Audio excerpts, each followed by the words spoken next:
Fire. In a workshop, various tools were discussing how to handle a batch of tough metal. The axe, boasting its strength, spoke up. "Let me handle it. I'll deal with it quickly." So it charged forward and struck the metal, but it wasn't long before the axe became dull and chipped. The metal, however, remained unchanged. "Maybe I should try," said the saw excitedly. Then it began to gnaw at it with its teeth, but soon enough, both its teeth and blade broke. At this point, the hammer chuckled and said, "You guys are useless. Step back and let me do it." With that, the hammer started pounding. The loud, ear-splitting sounds of clashing rang out. After a while, the hammer too chipped, and the metal was still unscathed. "Can I try?" a small flame standing nearby asked. No one paid any attention, but it moved closer to the metal. The flame gently heated the metal, continuously growing hotter. As time passed, under the flame's heat, the metal gradually turned red and finally melted. 2. Regret. There was a very famous monk who, after he passed away, everyone believed had reached enlightenment, so he was highly revered. On the same day, a well-known prostitute also died. She lived right outside the monk's church, making them neighbors. An angel came to take the monk to heaven, while another angel took the prostitute to hell. When the angel and the monk reached heaven's gate, it remained firmly closed. St. Peter said, "You've knocked on the wrong door. Take the monk to hell and bring the prostitute to heaven." The angel said, "What? He was a very famous monk, always meditating and praying. We didn't need to ask. We just brought him here. And the woman definitely belongs in hell, so other angels have already taken her there. I didn't ask because it all seemed very clear." St. Peter responded, "You only saw what was on the outside, so you made a mistake. This monk always meditated for others to see, but deep down he constantly thought, 'I'm living a wrong life. That woman is beautiful. She's right across the street. I'm doing something meaningless, praying and having to act like a saint, but it brings me nothing.'" He didn't dare act differently because of his reputation. In life, many people appear virtuous like this monk, mainly because they are cowardly. He was cowardly because he was well known and respected. His reputation kept him from approaching the prostitute. Being cowardly always made him feel fearful, so he just led a restrained life, eating modestly, acting uprightly. But in his mind, he was always thinking of the prostitute, always wanting to possess her. The prostitute, on the other hand, was full of regret, constantly remorseful. She knew she was wasting her life, losing valuable aspects of her existence for money, selling her body and soul. She always looked to the monk's church, aiming to live a more meaningful life through her true repentance. She hoped God would give her a chance to enter the church, but she thought that as a prostitute, it would be blasphemous, so she dared not enter. She continuously condemned herself for losing everything. St. Peter said, "Bring the prostitute to heaven, send this man to hell. Their outward appearances are different, and so are their hearts, but both are filled with regret." 3. This is not heaven. After passing away, a pastor was led to what appeared to be heaven, a place of stunning beauty. He was shown into a grand, magnificent room where servants appeared immediately to meet his every need.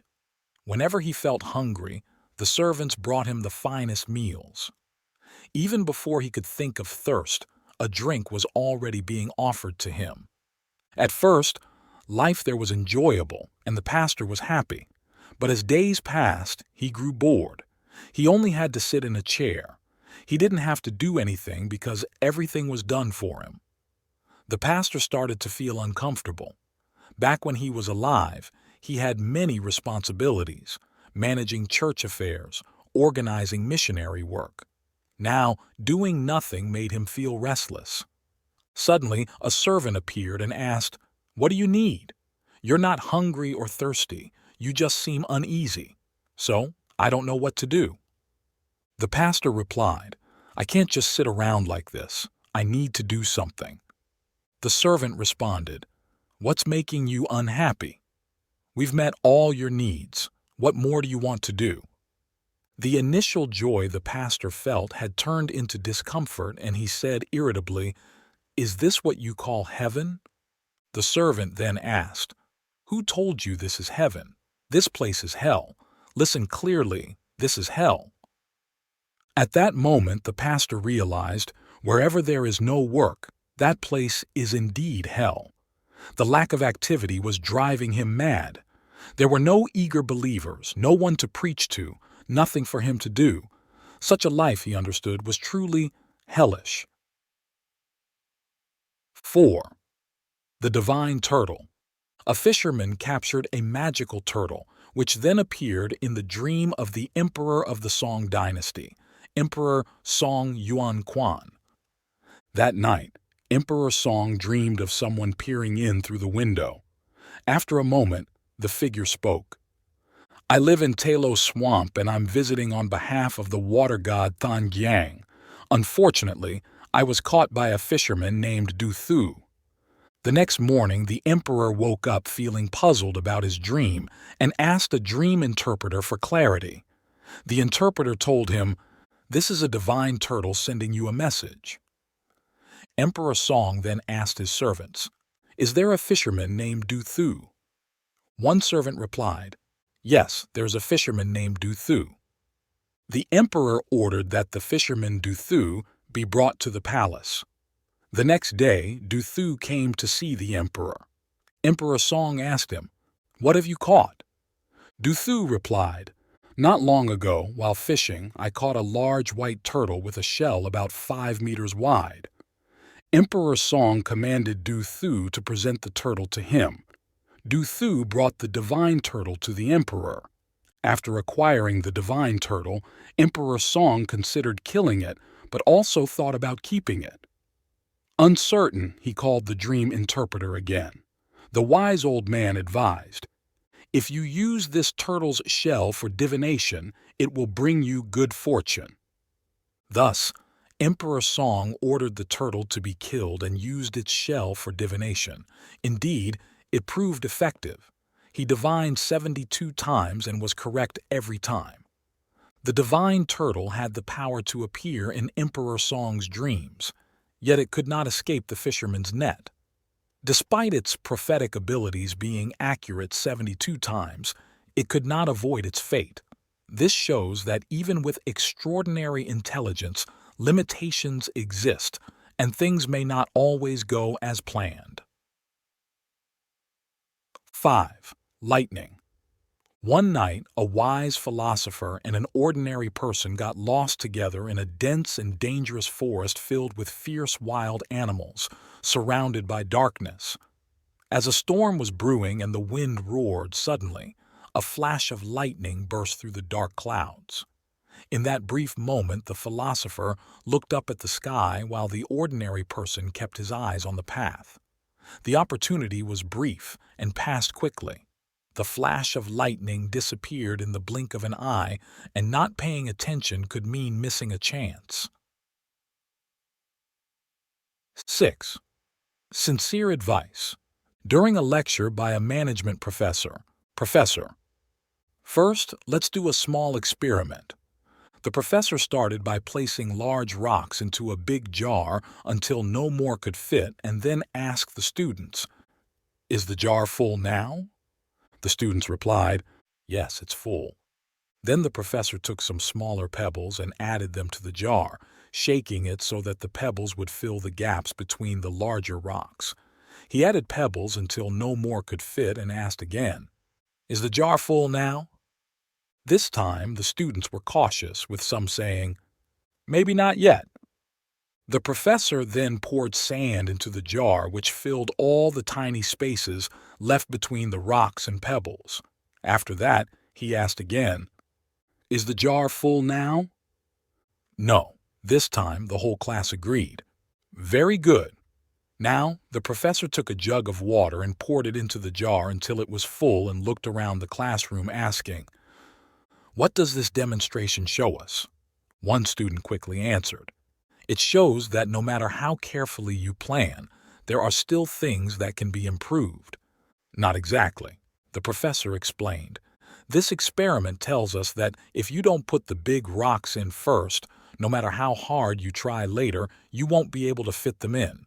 These big rocks symbolize what's important in our lives. Could it be time spent with loved ones, our beliefs, knowledge, dreams, or even our careers? It might even represent a close friend. Whatever it is, we must prioritize it and put it in first. If you like this video, please comment 1. And if you don't, comment 2. Your feedback means a lot to us. Thank you for your valuable time. 7. Three travelers. Three travelers shared a room in a hotel. Early the next morning, when they all went out, the first one took an umbrella. The second carried a walking stick, while the third didn't take anything. They hadn't walked long before it started pouring rain. By evening, when all three returned to the hotel, the one with the umbrella was soaked. The one with the walking stick was covered in bruises, but the third was perfectly fine. Puzzled, the other two asked the third traveler, "You didn't bring an umbrella or a walking stick, so how come you weren't affected?" The third traveler didn't answer right away, but instead questioned the one with the umbrella. "Why did you only get wet and not hurt?" The person with the umbrella replied, "When it rained heavily, I continued walking because I had an umbrella. But I didn't expect the wind, which made the umbrella useless, and so I got wet. When I reached a muddy path, since I didn't have a stick, I carefully chose solid places to step so I didn't get hurt." He then turned to the one with the walking stick. "Why didn't you get wet but ended up getting hurt?" That person said, "When it looked like rain, I found shelter because I didn't have an umbrella, so I didn't get wet. But on the muddy road, I used my stick for support, but somehow I kept falling." The third traveler laughed and explained, "That's why you two, one got wet and the other got hurt while I was unharmed. When it rained heavily, I found shelter and carefully navigated the difficult paths, so I neither got wet nor hurt. The mistake you two made was relying too much on having an umbrella and a walking stick without being careful." 8. Mentor. A wise man was about to introduce a mentor to his students. As the students eagerly awaited the chance to meet this master, the wise man held up a stone and declared, "This is my mentor." Originally, he discovered the stone in his shoe while walking down the road and had to remove it. As he sat down to take it out, he suddenly noticed how beautiful the path he always took was and had an epiphany about the wonders of life. "This stone helped me understand many things," the wise man explained. "It turns out that the stone, which caused him pain in his shoe, ended up enlightening him. In life, sometimes the things that cause us pain can also bring us happiness." 9. A small story. There was someone who wanted to hang a large painting on the living room wall, so he asked his neighbor for help. After the painting was temporarily placed on the wall, the neighbor suggested, "It doesn't look very nice like this. It would look better in a wooden frame." Hearing this, the man agreed and asked his neighbor to find some wood to make a frame. After finding the wood, just as they were about to nail it, the neighbor said, "Hold on. This piece of wood is too long. We need to cut it a bit." So he went to get a saw, but after a few strokes he said, "This won't work. The saw is too dull. It needs to be sharpened." He went back home to find a file. Then he realized the file handle needed to be fixed for easier handling. He went into the bushes to find a suitable branch, cut it down for the file handle. But to chop the branch, first he had to sharpen the axe blade. And to sharpen the axe, he needed to securely fix the sharpening stone. This inevitably led to the need to build a stand to hold the sharpening stone, and for that, a carpenter's workbench was essential. However, they didn't have a full set of carpentry tools, so he went into the village to borrow the necessary tools, but this time he did not return. Of course, the man had to hang the painting on the wall by himself. In the evening, he saw his neighbor again. He was on his way to help a carpenter fetch a bulky electric saw from the store. All of us face many turns in life, yet many people get lost in their own mazes. These individuals always seem busy, but in reality, they don't even know what they are busy with. 10. The Joy of Fish. Zhuangzi and Huizi were standing on the Hao Bridge. Zhuangzi watched the fish swimming below and said, "Look how freely those fish swim around. They must be so happy." Huizi asked, "You are not a fish. How do you know whether the fish are happy?" Zhuangzi replied, "You are not me. How do you know that I don't understand the happiness of the fish?" 11. Which foot first? Philosopher Frog was intently watching Centipede walk with its hundreds of legs and was extremely curious. He thought to himself, "Walking with 4 legs is hard enough. How does Centipede manage with hundreds?" The more he thought about it, the more baffled he became. How can Centipede decide which foot to move first, then the next, and then the next, especially with so many legs? So he stopped Centipede to ask, "I'm a philosopher and there's something I just can't figure out. Maybe you can help me. With so many legs, how do you know which foot to move first and which to move next? Walking with so many legs at once seems unbelievable." Centipede replied, "I've always just walked this way and no one has ever asked me that before. Now that you ask, let me think about it." This was the first time Centipede had ever thought about it. He wondered to himself, "Which foot do I move first?" He stood still for a few minutes, wobbled a bit, then collapsed, saying to Frog, "Maybe you should ask another centipede. I've always walked this way and never had a problem, but now that I think about which foot goes first, I can't figure it out. I can't move anymore. All 100 legs want to move at once. What am I supposed to do now?" 12. Ideals and Reality. 2 hungry people were given a basket of fish and a fishing rod by an elder. One person took the basket of fish, while the other took the fishing rod, thanked the elder, and left. The person with the fish started a fire and cooked the fish, eating voraciously like a starving tiger. Before the fish could even emit a pleasant smell, he had eaten all of it. Soon after, he died of hunger next to the empty basket. The person with the fishing rod continued to struggle with hunger, making his way to the sea. However, by the time he glimpsed the distant sea, he no longer had any strength left. He died with regret, staring out at the sea. Later, 2 more starving people visited the elder's home and were given a fishing rod and a basket of fish. Instead of splitting them, they decided to work together and headed to the sea. Each day, they cooked just 1 fish and shared it. After a long journey, they reached the seashore. Over time, they began to fish for a living, built homes, started families, owned their fishing boats, and led happy lives.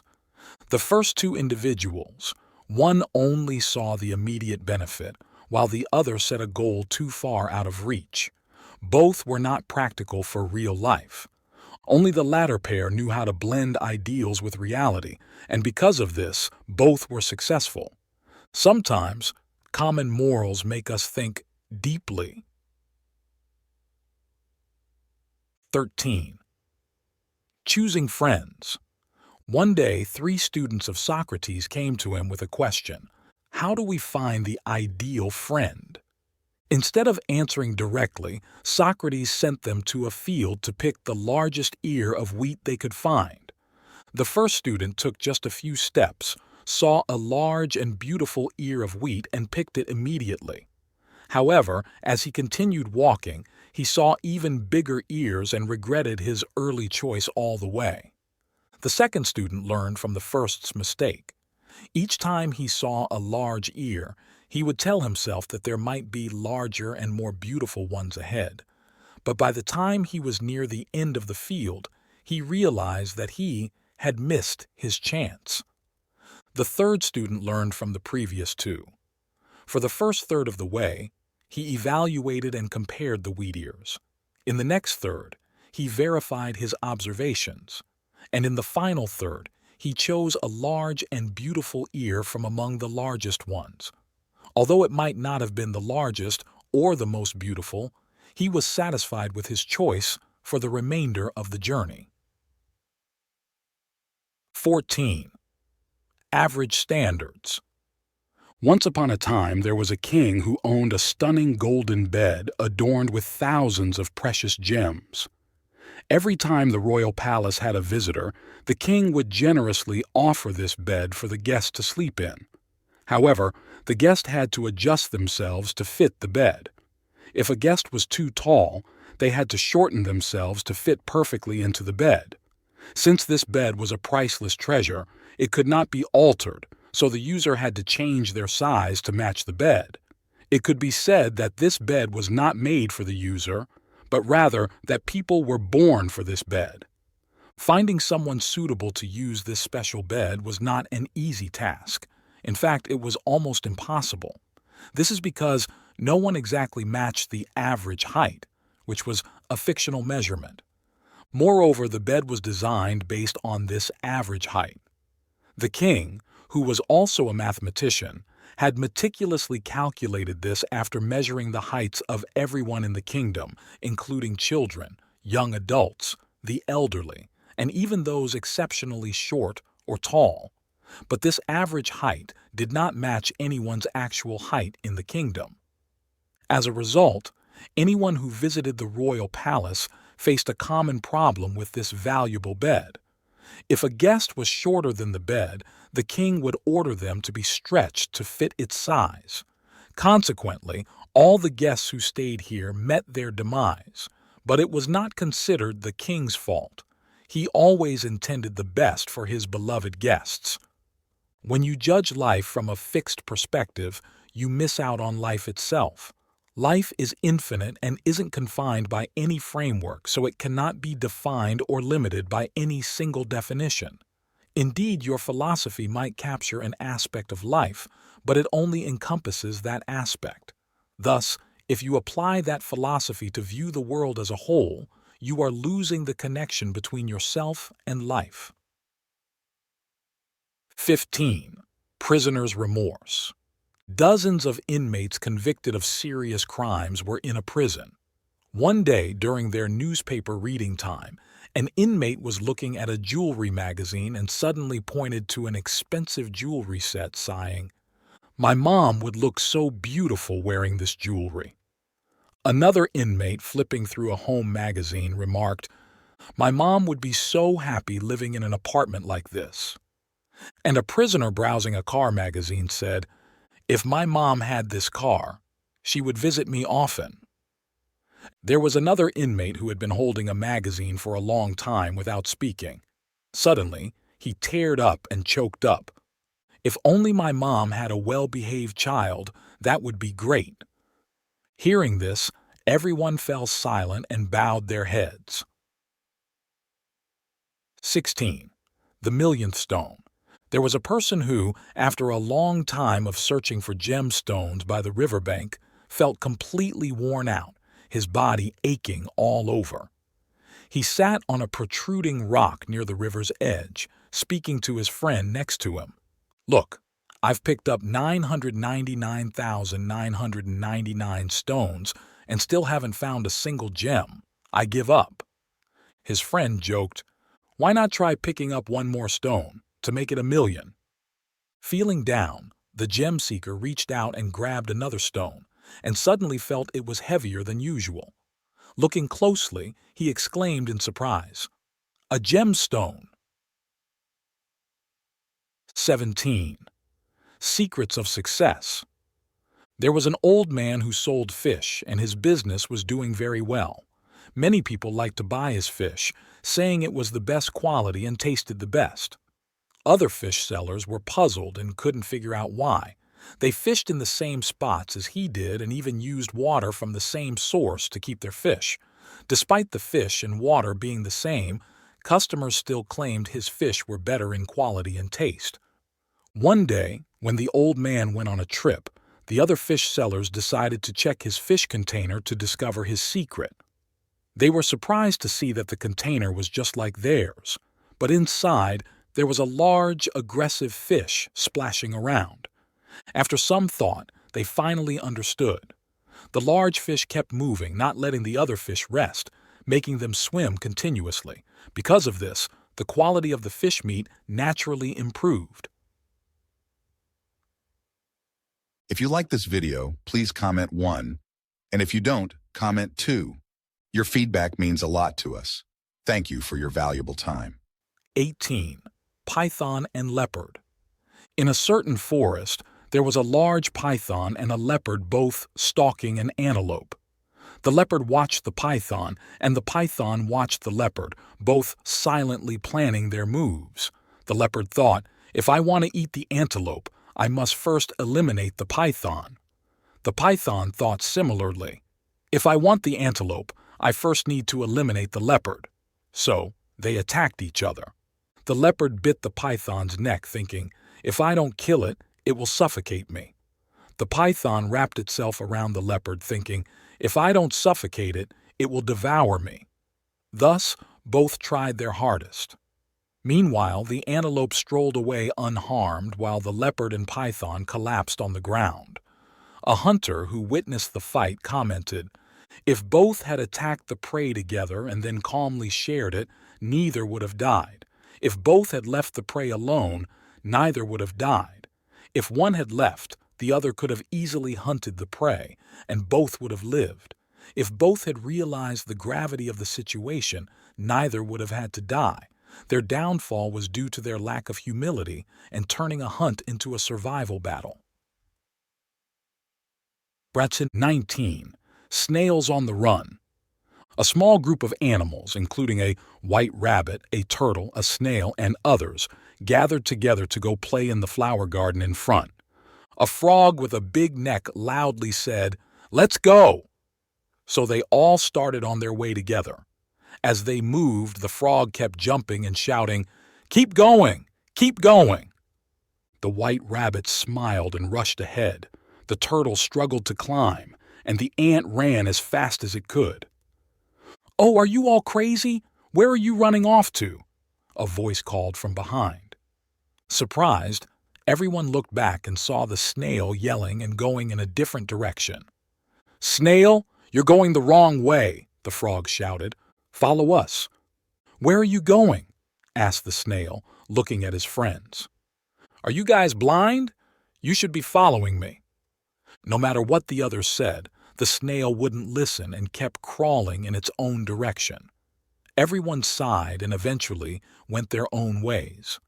The snail muttered to itself, "My eyes are always on the garden. I can't possibly be going the wrong way. If they won't listen, let them stay away from me and leave me alone. It doesn't matter. They don't have as many legs as I do. But as they move fast, they will only get farther from where they need to go." 20. The Fisher King's Son. A fisherman known for his exceptional fishing skills was revered as the Fisher King. However, in his old age, he became quite sad because his 3 sons only had average fishing abilities. He often shared his woes with others. "I don't understand why I'm so good at fishing, but my sons are not. I've taught them everything. When they were young, I taught them the basics: how to set up nets to catch the most fish, how to row the boat so as not to scare the fish, and the right moment to cast the nets. As they grew older, I taught them how to read the tides and know about the fish. I passed on all my years of experience and kept nothing back, but their skills still don't measure up to mine." After hearing him, someone asked, "Do you help them every time they set the nets?" "Yes, to ensure they learn the best techniques, I instruct them in detail." "And do you go with them every time they go out to sea?" "Yes, to prevent them from getting lost, I always guide them." The person then said, "But that's exactly where you've gone wrong. You've taught them the techniques, but never let them apply these skills on their own. A person who only knows theory but cannot apply it in real life is like someone without experience. How can they become proficient?" 21. Retreat and attack. A wolf encountered a goat on the road and said, "I want to eat you." "Dear wolf, you want to eat me, and I am thrilled. However, my meat is not as tender and fragrant as the other goats. I am very strong, strong enough to beat a bull. If you don't believe me, I can show you." How could the wolf believe this? So, it found a very healthy bull and locked them in a room to fight each other. The outcome was astonishing to the wolf. The survivor who walked out wasn't the strong bull but the supposedly weaker goat. The bull was lying motionless on the ground with its horns broken and blood streaming from its head. The wolf quickly asked why this happened. That goat was very agile. Every time I charged, I missed and ended up hitting the wall, causing myself a lot of pain and bleeding from the head. The angrier I got, the harder I tried to hit, but the goat always dodged. The angrier and more exhausted I became, the more agile and clever the goat got. In my anger, I let my guard down, and the goat took that chance to knock me down, the bull honestly replied. "Oh, that goat is indeed cunning. It intentionally dodged to find an opening to strike. I will catch it soon." The wolf hurried out to find the goat, but despite searching everywhere, the goat was nowhere to be found. Sometimes in life, retreating can also be an effective way to attack. 22. Half a carpet. There was a man who, after getting married, had a son. He loved his son dearly but disliked his own father. His father was unsteady on his feet, slow, and always seemed to be in the way. He didn't do much other than eat and smoke, so the man wanted to send his father away. One day, he told his wife, "Let the old man live outside." His wife pleaded with him to keep his father at home, but he wouldn't listen. Left with no other choice, she said, "Then at least let him take a carpet with him." The man internally wanted to give his father only half a carpet, but said aloud, "All right, give him a carpet." At that moment, their son spoke up. "Dad, don't give Grandpa a whole carpet, just half is enough. Keep the other half carefully for when I grow up. By then, you'll also need to live outside like Grandpa." The boy's words frightened his father, and he quickly decided to keep his father at home, realizing that his actions could influence how his son might treat him in the future. 23. The necktie. A guy was crossing the desert, and after half a day without a drop of water, he was extremely thirsty. As he was about to leave the desert, he met a salesman who offered him a necktie to buy. He said to the salesman, "I'm dying of thirst here. It's so hot. I feel like tearing my clothes off, and you're trying to sell me a necktie." The salesman, annoyed, walked away. Finally, the man found a small bar in a town next to the desert. Overjoyed, he rushed in and said to the waiter, standing by the door, "Please, give me a glass of water." His throat was nearly cracking from dryness, but then he heard the waiter reply, "Sorry, sir, you can't come in without a necktie." The waiter politely denied his request. What? 24. The origin of strength. In a small town, there was a very poor boy who roamed the streets and alleys every day begging for food. Despite his hardships, he was surprisingly strong. One day, when the king's elephant passed through the village, the boy grabbed its tail and the giant animal couldn't move. He even climbed on the elephant's back, performing tricks, which made everyone in town come to watch and laugh. This embarrassed the king greatly and made him angry. The king summoned his advisor and said, "We must find a way to deal with this boy. This is a disgrace. I fear going through that town, but we can't just send him away. Wherever he is, he could grab my elephant's tail and stop it. This child is too strong. I want to take his strength away." The advisor replied, "He's just a beggar. If he had a shop to run, it would consume his energy. If he were a primary school student, his energy would also decrease, but he has nothing to do all day except play, and everyone loves him and feeds him. Therefore, he just eats, sleeps, and plays. He's always happy and worry-free. It's hard to take his strength away." Then, A wise man came to the king and suggested, "Give the boy a job. Tell him if he agrees to work, a small task, he will get a gold rupee every day. The job is to light the lamps at the village temple every evening at sunset, and someone must give him a gold rupee each day." Another advisor questioned, "But what good will that do? It will only make him stronger. With a rupee, he will eat more and won't even need to beg." The wise man insisted, "Just do as I say."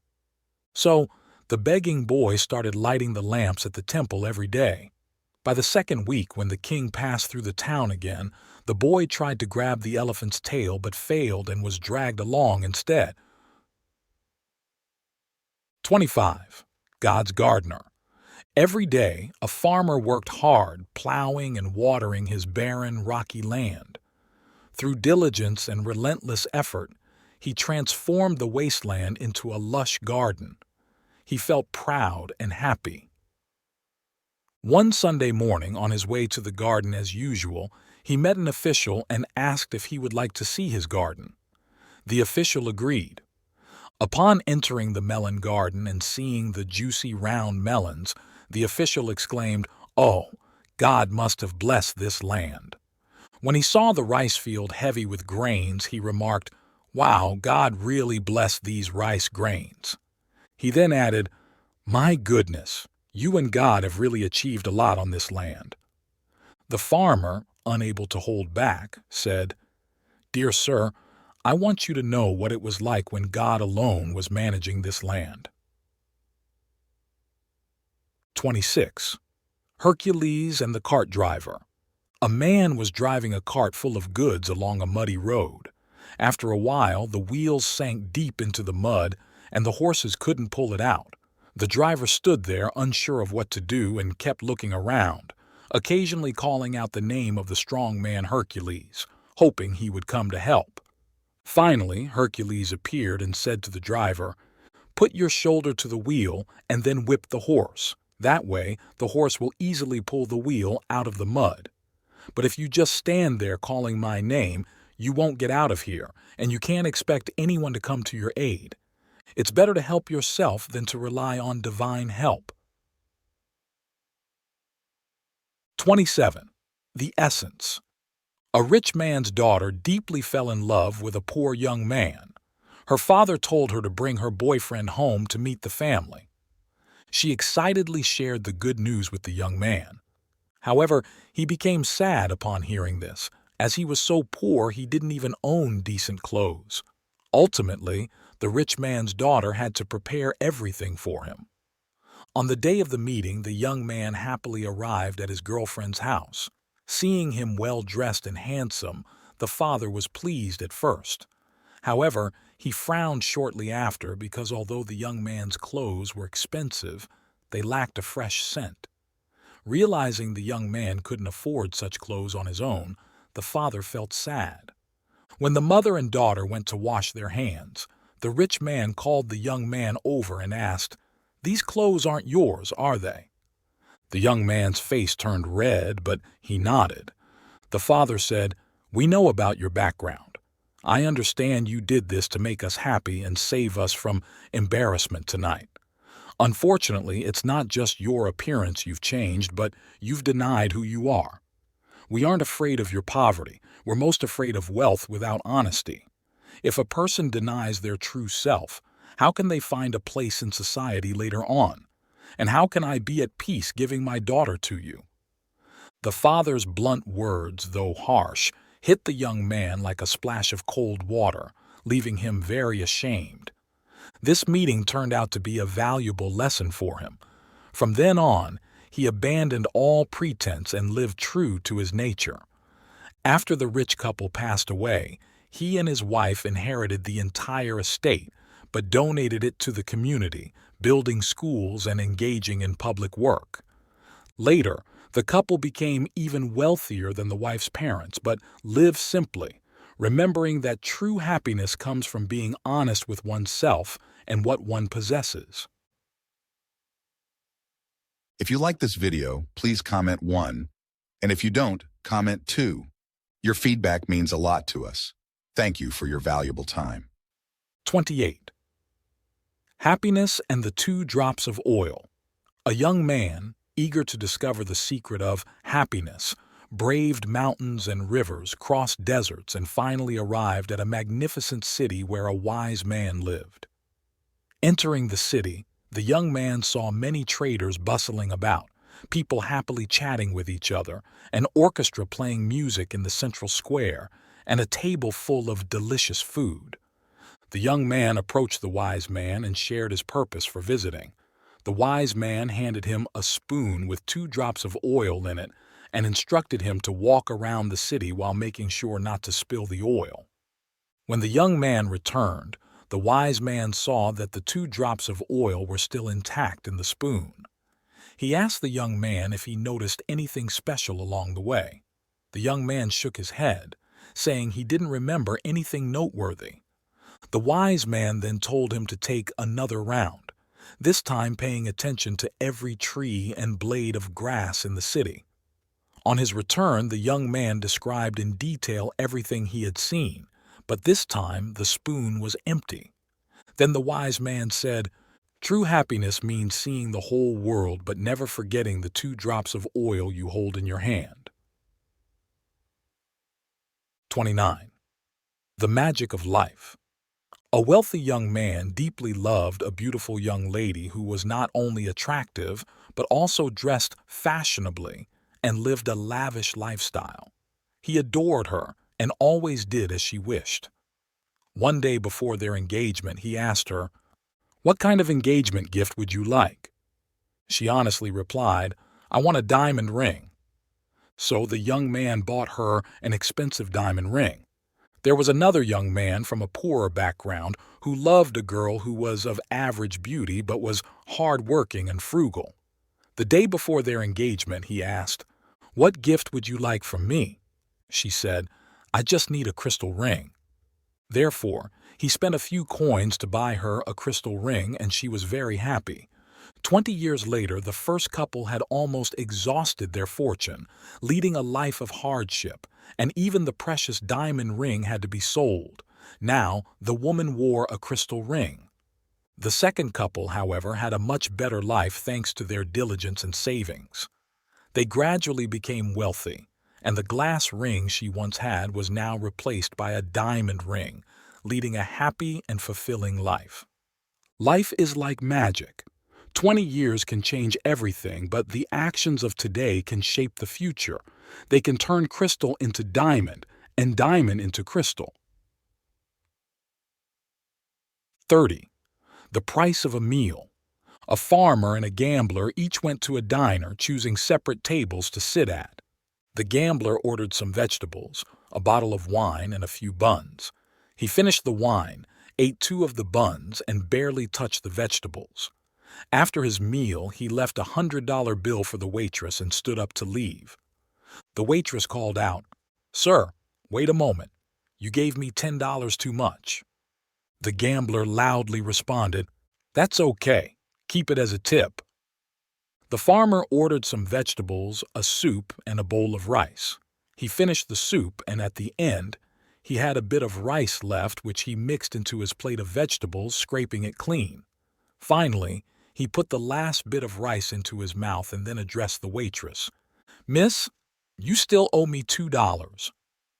A student of Socrates, who was observing everything, commented, "That farmer is really stingy, but the other man is quite generous." Socrates said, "The farmer's money comes from his sweat and tears, but the gambler's money has a different origin." 31. Core values. While digging the ground, a man accidentally discovered an exquisitely carved statue from the Lai dynasty. He sold it to a collector of ancient artworks. The collector paid a high price for it, and the man happily went on his way. As he walked home, he thought to himself, "With this money, my life from now on will be more comfortable and joyful."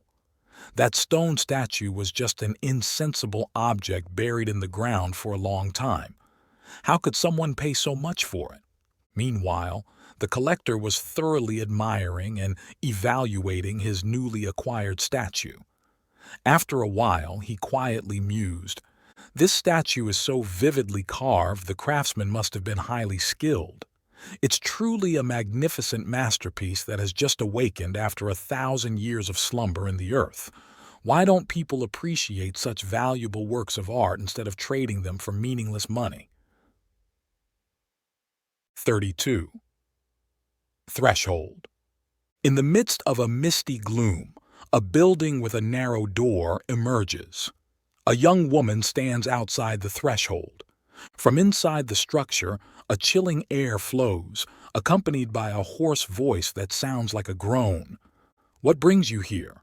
Do you know what awaits you inside?" "I know," the girl replies. Cold, hunger, hatred, mockery, disdain, humiliation, prison, illness, and even death. "I know." "Alone, with no acquaintances." "I know, I'm prepared. I'm willing to endure all the pain, all the torment. Not only enemies, but also your loved ones and friends will bring you suffering. Yes, they bring those things to me and I accept them. Are you ready for this sacrifice?" "I'm ready." "This is a futile sacrifice. You will die and no one will know or honor you. I don't need gratitude or pity. I don't want fame. Are you willing to suffer this fate?" The girl bows her head. "I am willing." The voice inside pauses for a moment. Then it says, "Perhaps later you will regret this. Have you considered this? Do you think you are wasting your youth?" "I've considered that too. I just ask you to let me in." Enter. The girl steps across the threshold and the curtain immediately falls. "Fool!" someone behind her scolds. "A saint!" a voice exclaims from nowhere. 33. Why did I have to shake his hand? This morning, as I was shaving in front of the mirror, something about my reflection seemed off. I saw a pale face with laugh lines that seemed to be ingratiating itself to others. Yesterday, at the laboratory door, I encountered a young professor, a man of some importance. He rose through the ranks quickly, not because of exceptional talent, but because he knew how to play the game. He was fresh from defending his PhD thesis, and his thesis writing skills, along with his ability to flatter, had left colleagues astounded. We didn't like each other and just nodded when we met at the door, the unfriendly vibe lingering. But upon seeing me, his face broke into a delighted smile, as if our random meeting was the highlight of his day. He then grabbed my hand tightly and said, "It's great to see you. I had the honor of reading your paper on Antarctica the other day. It was top-notch, very impressive. It's a pity we can't collaborate on this." I knew he was making it up, as my work had nothing to do with his, and I really wanted to give a cool, polite response like, "Thank you." Instead, I smiled brightly, feigned surprise, and said, "I hear you're working on your doctoral thesis. Don't waste that time. I really admire your dedication, Professor." I kept shaking his hand, almost to the point of breaking his fingers. I don't know why I did it. It seems that, following others, I ended up flattering him while smiling broadly, feeling every muscle in my face. After the ingratiating smile and the overly enthusiastic handshake, which felt like a farce, I was tormented all day. I gritted my teeth and cursed myself, scolding the me that had been replaced. What was this? Self-defense? Wisdom? Or just a servile nature? That young professor wasn't as talented or profound as me. His position depended on our laboratory work, and I had no reason to curry favor with him. So why was I so eager to shake his hand, uttering empty, flattering words? In the morning, while shaving, I looked at my familiar yet detestable face in the mirror. It was deceitful, sycophantic, cowardly. At life's crossroads, everyone wants to establish a method of self-protection, as if to split their life in two. Then, looking back, you suddenly realize how foolish it all seems. 34. David's opportunity. David Swan was walking along the main road towards Boston. His father, a businessman in Boston, wanted him to come work at his store. David set off early in the morning, and the long journey made him very tired. He thought if he could find some shade along the road, he would sit down and rest while drinking some water. Soon he came across a quiet and cool stream. He sat down, took a sip of water, then used his bag and some books as a pillow, and lay down on the soft grass, quickly falling into a deep sleep. While he was sleeping, a beautiful carriage pulled by two fine horses passed by. Suddenly, one of the horses stumbled, and the carriage had to stop by the stream. An elderly, wealthy couple stepped out. They noticed David sleeping. "He sleeps so soundly, breathing evenly. I wish I could sleep like that. It would be bliss," said the old man. His wife exclaimed, "For people our age, it seems impossible to have such a deep sleep. Look at that young man sleeping like our own son. Should we wake him up? Oh, we don't even know what kind of person he is. Look at his face, he looks so innocent." David did not know that fortune was standing right beside him. This elderly couple was very wealthy. Their only son had recently passed away. In such situations, people sometimes do strange things, like adopting a child and making him their heir. But David did not wake up. He continued to sleep soundly. "Let's wake him up," his wife repeated. Just then the carriage driver called out, "Let's go! The horse is fine now." Reluctantly, the couple gave David one last look and quickly got back into their carriage. 5 minutes later, a beautiful young woman casually walked towards the stream, stopped to drink some water, and also saw David. She felt as if she had suddenly walked into someone else's bedroom without permission, so she hurriedly left. Suddenly, she noticed a large bee buzzing above David's head and waved her handkerchief to drive it away. Looking at David, the girl shivered and blurted out, "He's so handsome." But David did not stir, and she walked away dissatisfied. If David had awakened, perhaps he would have noticed her presence, even become friends with her. Her father owned a large department store. As the girl left, two robbers with hats pulled down over their eyes gently ran past. They saw David sleeping peacefully by the stream, and a wicked thought crossed their minds. "Maybe this guy has some money. Let's check, and if he wakes up, we'll deal with him using this." One of the robbers flashed a shiny dagger. As they were about to act, a dog suddenly ran to the stream to drink. They were terrified. "Wait a minute, his owner might be nearby. We better be careful, let's get out of here." The two thieves disappeared as quickly as they had come. The clattering sound of a passing carriage woke David up. He jumped up and quickly disappeared into the dust. David was unaware that during his sleep, many events had unfolded around him, involving both fortune and danger. But then again, how many of us ever know about such things? 35. Happiness is a cup of water. A poor man and a rich man were arguing about what happiness really means. The poor man said, "Happiness is right now." The rich man looked at the poor man's straw roof and worn-out clothes and disdainfully said, "How can this be called happiness? My happiness is having 100 rooms and 1,000 servants." A big fire then burned down all his houses, and all his wealth was destroyed with his servants fleeing. Overnight, the rich man became a beggar. In the scorching heat of July, the beggar, drenched in sweat, crossed the street to the poor man's humble home asking for a sip of water.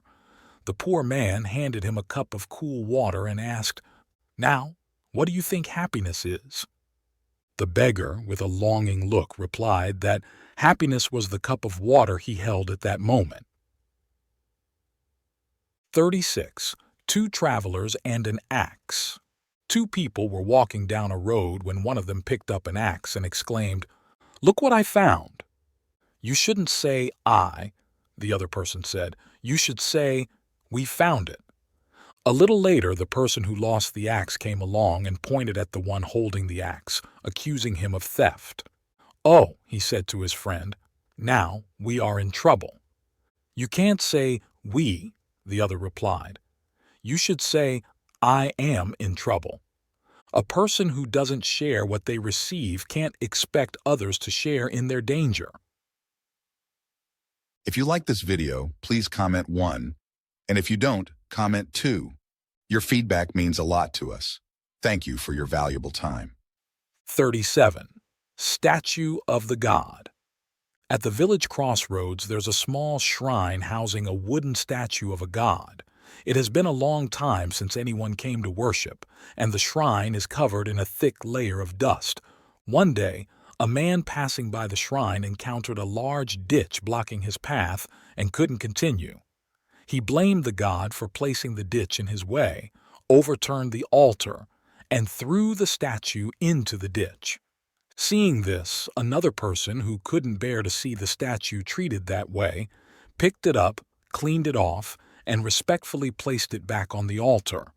However, the god scolded him for not offering incense and punished him with a headache that lasted for half a month. A local official, puzzled, asked, "Why is it that the man who threw you into the ditch suffered no consequences, yet the man who helped you back up was harmed?" The god replied, "You don't understand at all. Only the kind-hearted are easy to bully." 38. The wolves emerged from the den. A pack of wolves fled into their den to escape a hunter. The hunter set a trap at the entrance of the den, and the first wolf to leave would get caught. However, the rest of the wolves would be saved. The wolves spent a whole day and night in the den, starving, and discussed who should go out first. The old wolf said, "I am the oldest here. It doesn't make sense for me to go out first."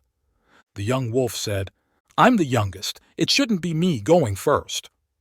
The mother wolf said, "I have 3 pups waiting for me to feed them. Do you have the heart to let them starve?" A limping wolf said, "I'm already injured, so I should be taken care of." Only one healthy wolf remained who said, "I could go out first, but if I charge out last, I might kill the hunter in revenge for the rest of you." A few days later, the hunter pulled out a pack of starved wolves from the den. 39. The flower on the rubble. After World War II ended, everywhere was in ruins. 2 Americans went to interview a German living in a bunker. After leaving, they discussed as they walked. A. Do you think they can rebuild their homeland? B. Absolutely they can. A. Why are you so sure? B. Did you see what was on that table in the dark bunker? A. A vase with fresh flowers. B. Any nation that, despite such harsh conditions, still remembers to put fresh flowers in a vase will surely rebuild their homeland from the ruins. 40. When does joy arrive? A group of young people always felt life was dull, so they went searching for joy together. On their quest, they encountered many troubles, sorrows, and pains. Therefore, they asked Socrates, "Where is joy ultimately found? Why do we only find unhappiness when we search for joy, and it seems to keep increasing?" Socrates said, "First, help me build a boat." The young people put aside their quest for joy for a while, gathered tools to build a boat, and after 49 days of hard work, they completed a single log boat. When they launched it, they invited Socrates to join them in rowing and singing together. Socrates asked, "So, are you having fun?" The group unanimously replied, "Very much so." Socrates said, "That's what joy is like. It's being busy with a clear purpose, and it also comes very unexpectedly." 41. The Rock and the Brick. The story goes that when Laozi was riding his blue ox through the Hangu Pass, he encountered an old man with silver hair who was over 100 years old. The old man bowed to Laozi and said, "I've heard that you are a learned and talented man. Please, teach me something." The old man, pleased with himself, continued, "I am 106 years old. Honestly, since my youth, I've lived a life of ease every day. My peers are all gone. They cultivated hundreds of acres, owned vast gardens, but in the end had nothing. They repaired the Great Wall but did not enjoy any glory, built 4 houses but ended up buried in a lonely grave on the outskirts. As for me, I've never farmed but still had grain to eat. I've never built with bricks, yet I've lived in a house that shelters me from wind and rain.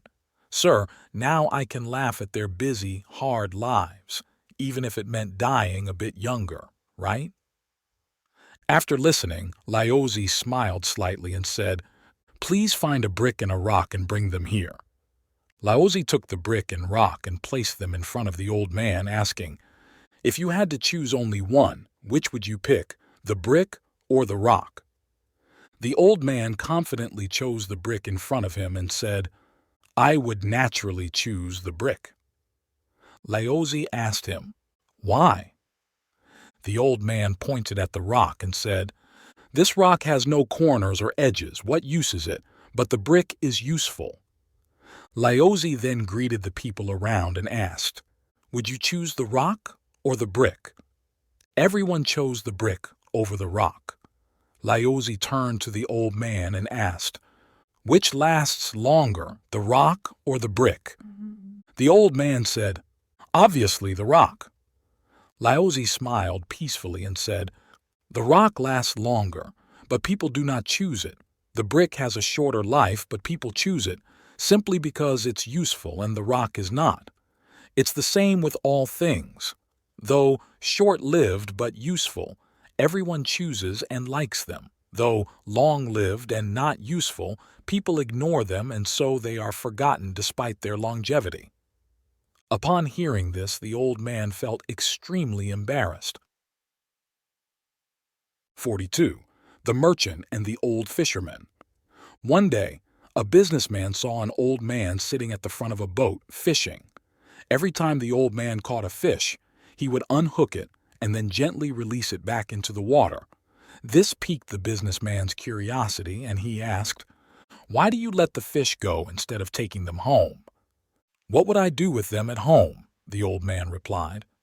"You could eat them," said the businessman. "I only eat 3 fish a day. I don't need more than that," the old man explained. "Well, you could sell the extra fish at the market," the businessman suggested. "Sell them? Why should I sell these fish?" the old man wondered. "You could make some money by selling them," the businessman answered. "And what do I need that money for?" the old man questioned. "You could buy a bigger boat," the businessman was puzzled. "And what would I do with a bigger boat?" the old man asked calmly. "You could comfortably sit on the boat and enjoy fishing," the businessman excitedly replied. "So, are you saying I'm not already enjoying myself?" the old man asked. At that, the businessman didn't know what to say. Sometimes, only you can tell if you're truly happy. Chasing material status is just for show and often doesn't align with what genuinely makes us content. 43. Calm mind. It was a sweltering day and the grass at the Zen monastery had all dried up. "Let's pull out these ugly weeds," said the young monk. "Let's wait for cooler weather," the master replied with a wave of his hand. "It will happen in its own time." By the mid-autumn festival, the master had bought a bag of grass seeds, which the young monk began to scatter. Suddenly, a fall breeze picked up, blowing away the seeds.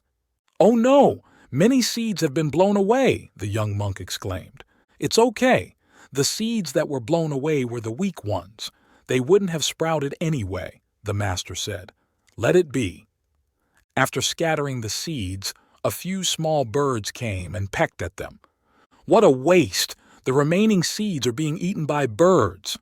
The young monk stomped in frustration. "It's fine. There are plenty of seeds. Too many for the birds to eat all," the master continued reading his scriptures. "Let it happen."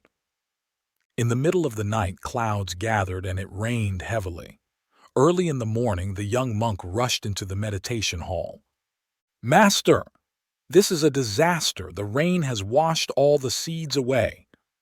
Wherever they've washed to, they will sprout, the master said, continuing his meditation, eyes still closed. Let it be.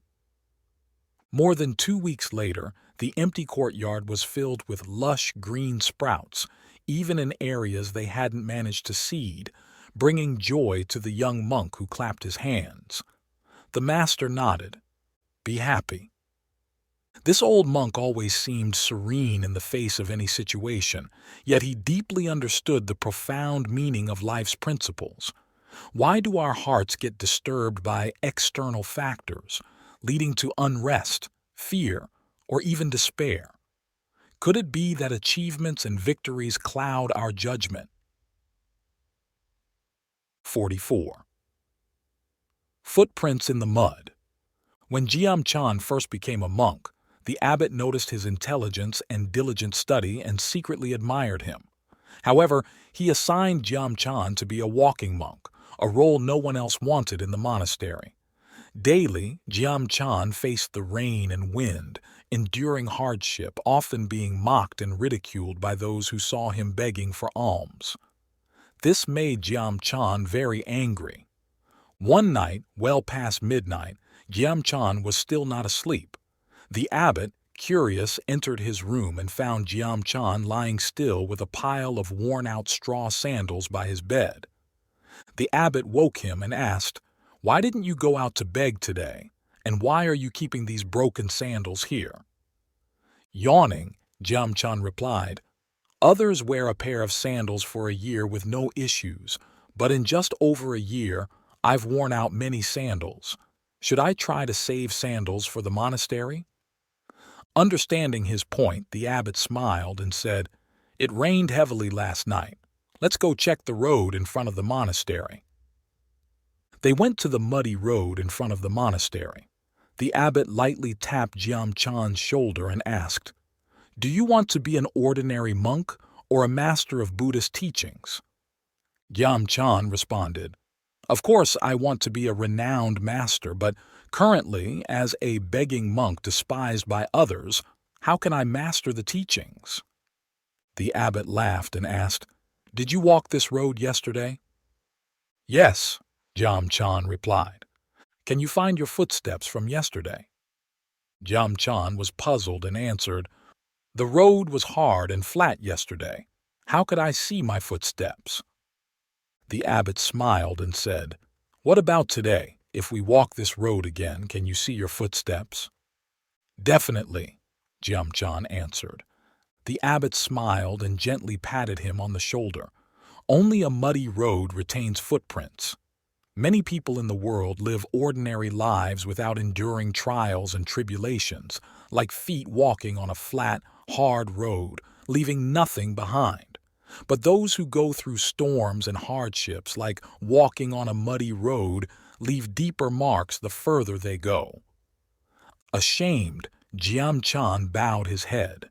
From then on, his vigorous steps left deep imprints on the muddy road in front of the monastery, marking his journey throughout the region. In life, only through hardships do we leave significant marks. 45. Birdcage.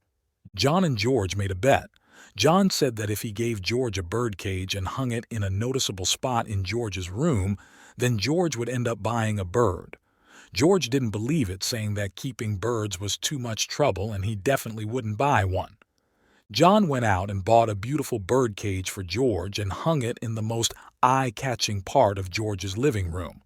As a result, anyone who walked into George's living room would ask, "George, when did your bird die?" "I've never had a bird before," George would reply. "Then why do you have that birdcage hanging there?" A friend asked George in surprise, and everyone started to feel that something was off with George.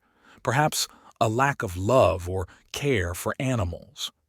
Eventually, George found it easier to just buy a bird and put it in the cage rather than having to explain to everyone why he had an empty bird cage. People often hang cages in their minds and then don't know what to put in them. 46. Remembering and forgetting. Ali, a famous Arab writer, once went on a trip with his two friends, Gilbert and Martha. As they crossed a canyon, Martha slipped and fell. Fortunately, Gilbert quickly grabbed and pulled her up, saving her life.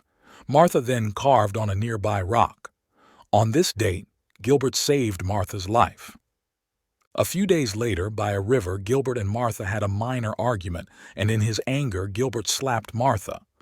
Martha ran to a sandy area and wrote, "On this date, Gilbert slapped Martha." After their trip, Ali, curious, asked Martha, "Why did you carve the story of Gilbert saving you on the rock, but write about him slapping you on the sand?" Martha replied, "I will always be grateful for him saving me. As for him slapping me, I know the words on the sand will soon wash away." Remembering the kindness of others and letting go of grievances allows us to truly be free in life. If you like this video, please comment 1. And if you don't, comment 2. Your feedback means a lot to us. Thank you for your valuable time. 47. Miracle Remedy for Hope. A blind musician was stumbling along, strumming his instrument to make a living.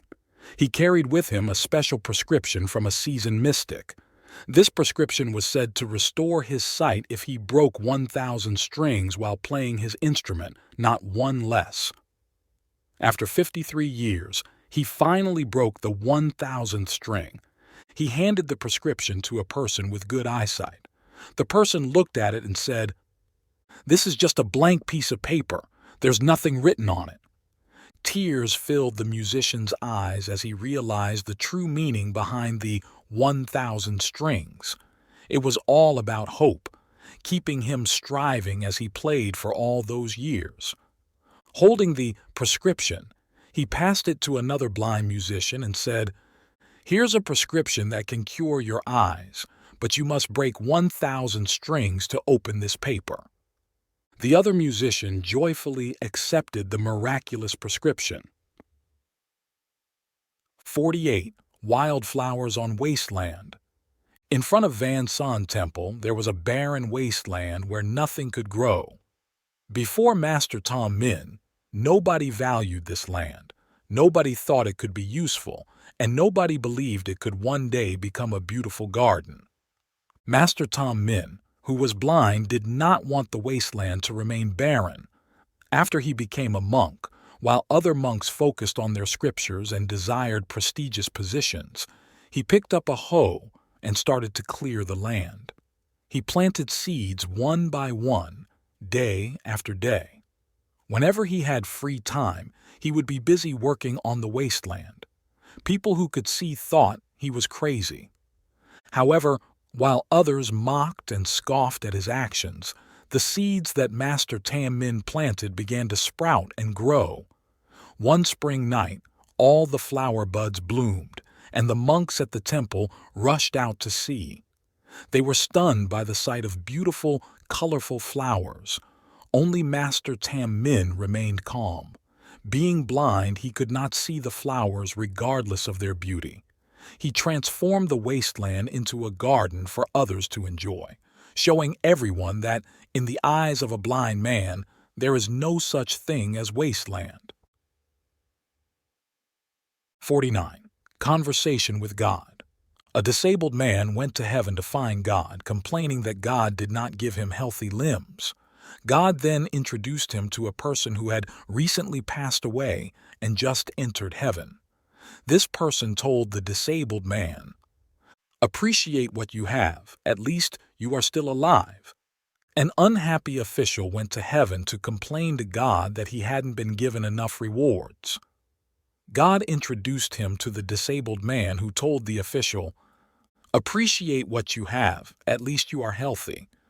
A young man went to heaven to complain to God that people didn't respect him enough. God introduced him to the unhappy official who told the young man, "Appreciate what you have, at least you are young." Talking to God in reality turns out to be hearing your own voice. 50. The Perfect Woman. There was a man who lived his whole life single because he was searching for the perfect woman. When he was 70 years old, someone asked him, "Why have you traveled everywhere from Kabul to Kathmandu, from Kathmandu to Goa, and from Goa to Punakha, yet still haven't found the perfect woman. The old man sadly replied, "Actually, I did meet the perfect woman once." The person asked, "So what happened? Why didn't you marry her?" The old man, with a heavy heart, said, "How could I? She was also looking for the perfect man." Hey everyone, your comments truly matter, offering insights and motivation to others and uplifting our creative team at Lighthouse of Wisdom channel. Sharing your thoughts and experiences enriches our community. So, let's get the conversation started below and help illuminate our path with your wisdom.